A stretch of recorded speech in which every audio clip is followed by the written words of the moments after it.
Welcome to the video, ladies and gentlemen, and today we're going to do, as I mentioned in the previous video, take your suggestions from the comments section of what you want to see from DayZ's 6.0 experimental build, with FPS counters and more. And while we let the footage of new crafts and stuff play in the background, I just want to mention that this is on maximum graphics settings for 6.0's experimental build in its current state. Keeping in mind most of these towns on my system specs, which is a 4790K, a GeForce 970 superclocked, and 16GB of memory, and running on a solid state hard drive. On 059 stable build, I was lucky in Standalone, Novo and Novaya Petrovka to average 15 FPS on the lowest settings with modified configs. Another thing to keep in mind is that while recording with DxTory, I'm losing on average 20 to 30 FPS. With a lossless codec, compared to Shadowplay, that's quite a bad performance hit while recording, but as we know, Shadowplay has some issues at the moment with DayZ's 6.0 experimental build. And now all that's out the way, the performance improvements for DayZ 6.0 is a real game changer.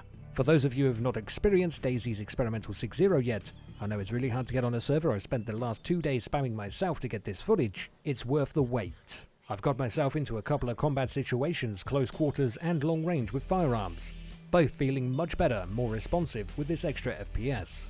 And that's before the addition of the player controller and anything else to be added alongside it to make playing DayZ more enjoyable.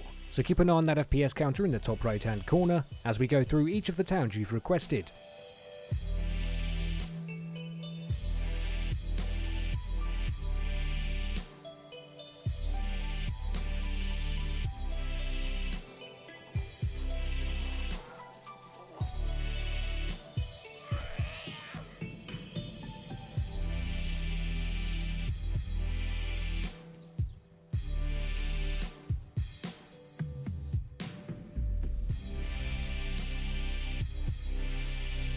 I also managed to grab myself a Mosin to manually cycle the bolt by pressing the R key. I didn't find any ammo, but further down the road I did find an MP133 pump-action shotgun with plenty of rounds. So in this little bit of footage, I test out loading the weapon from the hotbar, firing a round, waiting as the shotgun didn't automatically chamber the next round for me, and manually having to pump the shotgun myself by pressing the R key. And if you don't manually chamber the next round, you're out of luck.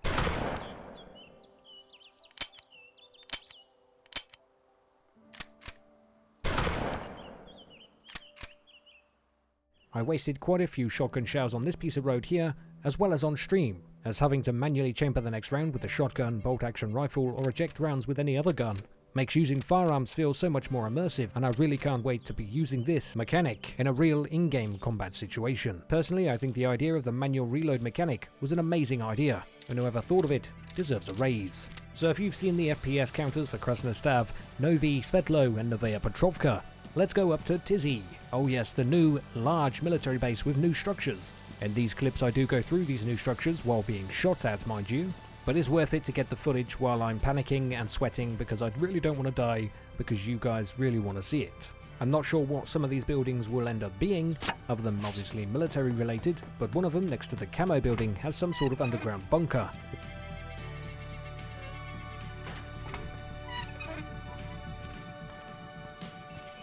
We also have the new guard tower or sniper tower that we've seen in pictures previously from the DayZ Trello and status reports. And there's also a shooting range, which is going to work really well for practicing your ranges, attracting attention to yourself, and then getting mugged or worse. Other than that, there are a couple of other new structures, like these green wooden structures with fans around the bottom and a ladder to the top. No idea what these are, let me know in the comments if you recognise what they could be, I'm interested to know. And finally, these large standing structures at Tisy Military Base. Previously there was no way up, but in a recent hotfix for Experimental 6.0, the team added these ramps. And as I logged onto the server to go and get the footage for you quickly, before editing this video, a bullet whizzed past my head. As always, I panicked and sprinted straight for them to get the footage. Not sure what use these have yet, but I'm sure we'll find out soon. But then I turned around and noticed my attacker tracing my footsteps. And of course, from there, there's only one thing I could really do. Rest in pepperonis. Remember also guys that Tisy Military Base is still very much work in progress. It's not finished, and the plan is that it will be a contaminated military zone later on in development. You'll need to go there with preferably a contamination suit or a hazmat suit to be able to get that epic loots. And that's all, ladies and gentlemen, for this showcase for 6.0's experimental build. So let me know in the comments below, how long did it take you to get onto Experimental Branch, and what did you think? There's still much more for me to show you, so sit tight, subscribe, smack that like button, and I'll see you peeps next time.